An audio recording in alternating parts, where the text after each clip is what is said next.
Hi, I'm Dr. Eric Welch, and I'm going to take a couple minutes and share with you about our Ed Abroad trip, Archaeology in Israel. We're scheduled to go to Israel this summer from July 2nd to July 24th, so that's 3 weeks. Um, Last year's budget put this at about $3,400 before the airplane ticket. And what we found is that both internally at UK and external to UK, we have a lot of scholarships. So almost all of our students, the first time we ran this, ended up with between $1,500 and $2,500 in scholarships. And so this trip is all about learning how to do archaeology.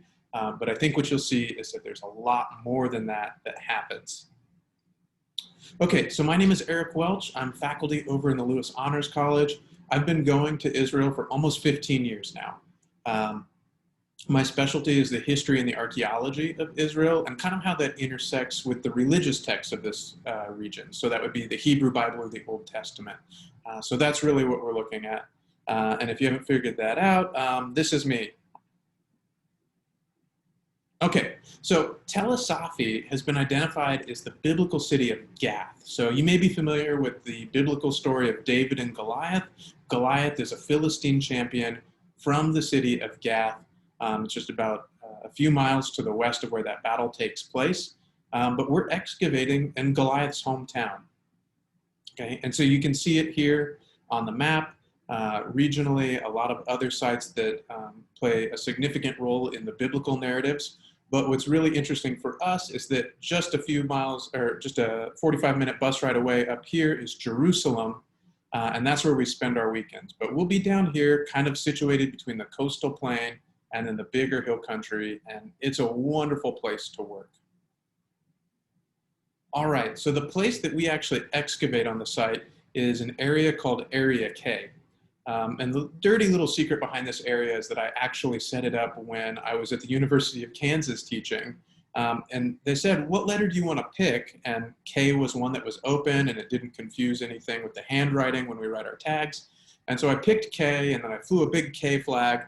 And then that job came to an end and everybody was panicking. I said, well, what happens if you get a job in Florida? We already have an Area F.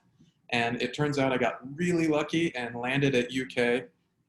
And we also have a fantastic K flag to fly over Area K. But this is the area from a drone over my head here. And this is what we're working on. It's actually an area that dates to the 9th century BC, so a little over 2,800 years old. And what you'll see right there in the middle are olive presses. So actually for crushing the olives, making the mash, and then squeezing out the oil. This was an area that was designated for producing olive oil. And there you can see it from above. And this kind of gets into the fun part of archaeology because it's really a 3D puzzle. And so everybody always says, oh, I always wanted to do archaeology when I was a kid, to which I say, how's it feel to be a quitter? Because I'm still doing it. But check this out. You can see the stone walls that remain. But when we get up over this from the air, you can actually see the ghosts of mud brick walls that fill this in. Okay? And so we can start to do kind of a reconstruction of space and see maybe how this area was structured, how they used the different implements in producing olive oil. And so here you can see a map of that. And one of the big questions that we actually had would be the location of the city fortification wall, because over here this drops off a steep bank into the Ela River, which is really just a dry creek bed today. But we thought for sure if the riverbed is on the other side of this cactus, surely the city fortification wall is going to be right there. And so 2 summers ago with the UK team, we started excavating. And what we didn't realize is this little blip right here that I'm going to show you was actually already the city wall. So we missed it by 5 meters. It was 5 meters closer than we anticipated. And our excavation there, you can see just that little blip I showed you. So instead of being out here under the cactus, the city wall was actually located right there. And it was massive. This was really exciting, made the front page of a bunch of international newspapers. And what you'll see is the wall is 4 meters thick with some of these stones being a meter across themselves. So this was extremely, extremely exciting. There it is. And if we add a person for scale, you can see these are very big rocks. So this is what we're going to be working on next summer. We're going to be working on the city fortification wall, trying to expand more of it. And our hopes is actually to expand the area this direction, if you can follow my mouse, but behind the group holding our flag, because we think this is running to a city gate, that actually these massive walls, this monumental construction, is something that is leading up to an entrance to the city. So that'll be really exciting because city gates are important for so many reasons. And this would be the first major one discovered like this in a long time in the land of Israel. So what does the average day look like on our study abroad trip? Well, we get up early because we're digging in Israel and we want to beat the heat. So our bus normally leaves around 5:20, 5:25 in the morning. We have coffee for everybody in the rooms. So you can have coffee, have some crackers or granola bar. But we get to the site and we're normally digging at 6 o'clock right as the sun comes up. So we unload the tools, get the shade up. But digging by the time the sun comes up, we'll stop for breakfast. I always tell people I eat the best breakfast of the year on the dig because I eat chocolate pudding. We have pudding cups at every breakfast. We'll stop and cut up a watermelon for a fruit break or eat apples or whatever fruit that they bring out for us that day. We'll quit around 1 o'clock and go back and eat lunch. And then we'll spend part of the afternoon processing all the artifacts that we brought back. So it's not just digging, but you're also learning to process things. So washing the pottery, learning the different types, helping to record it in a way so that it can go back to our lab and it can be studied further. Since we're in the land of Israel and surrounded by so many different biblical sites that I showed you kind of on that first map, a lot of times we try to take advantage of that to have field trips. So we'll go explore some different sites. Other people are also digging in July, and so we get the chance to see what they're working on. And then it would be a waste to have people coming from all over the world to work if we didn't actually draw on their expertise. So a lot of times before dinner, we'll have a lecture. That may be a lecture on the history of the site. That may be a lecture on the expertise of a particular scientist that works with us. For example, we have people that work in archaeological science, and so they can do organic residue analysis. And they walk us through understanding how we could understand what was inside an ancient pot just based on the organic residues that are preserved there. Or maybe we have somebody who does animal bones and they can tell us what the people are eating at the site. They walk us through these things and give us an explanation. And then finally dinner, and then after that it's free time and bedtime. But that's our average work day, Monday through Friday on the dig. There's my slide for lectures and trips. So what's great about this is you don't need any experience. We will teach you when you show up how to dig. We'll teach you how to use a trowel. We'll teach you how to take levels, how to brush things off, when to go fast, when to go slow.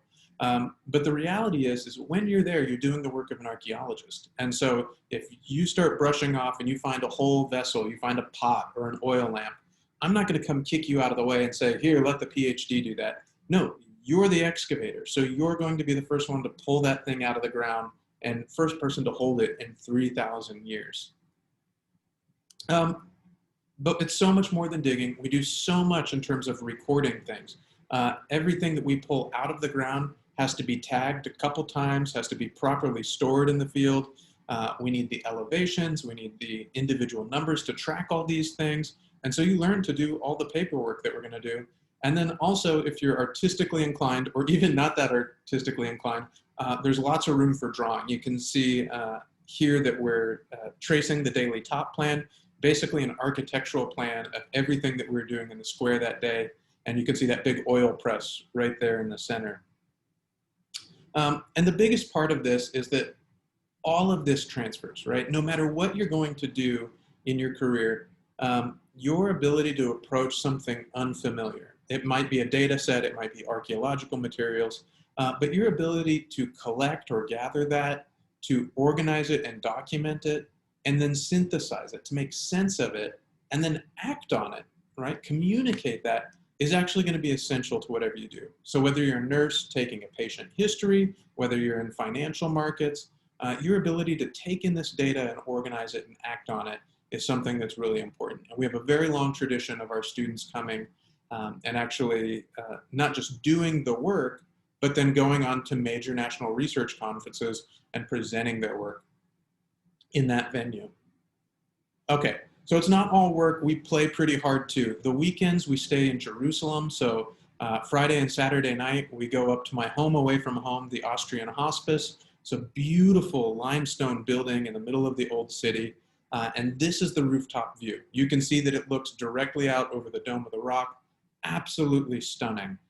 The gardens here are amazing. There's a cafe built on, so we can get cake, we can get coffee and espresso and drinks, and just really relax. And we're within walking distance to everything. Again, you can see we're 5 minutes from the Dome of the Rock.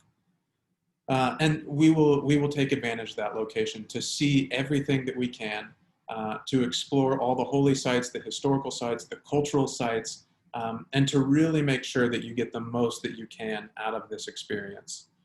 So we definitely like to work hard, but we play hard, and none of this is worth doing unless you're having fun. And I think that's the thing that's kept me coming back for 15 years on this, is that the people we work with, the research institution in Israel that we partner with, our director, everybody on this trip is committed to making sure that you learn, but that you have the time of your life while doing it. And so we will go as fast or as slow as we need to make sure you're having a good learning experience, but we also want to make sure that you're having fun along the way. I just threw this last slide in because every single day is different, every year is different. One day you could be learning to take elevations like Mary is here. The next you could be pulling pottery off a 3,000-year-old wall like Chloe is. You could be excavating an oil press like Dara and Gabby are here. Or you could find yourself like Sarah and our shade tent breaks and we need somebody to climb a palm tree to tie a rope. And so she just quick jumped up to it and started tying this rope. So you never know what you're going to do. And what I found is that the students from UK are fantastic at this. I always joke and call it cowboy work, because one day you're loading a trailer and the next day you're putting up a tent. Sometimes you're the person that knows how to fix tools or how to, run a hose for our flotation station. It's so funny. The Kentucky students are so prepared for this. And nobody, I mean nobody, is majoring in archaeology.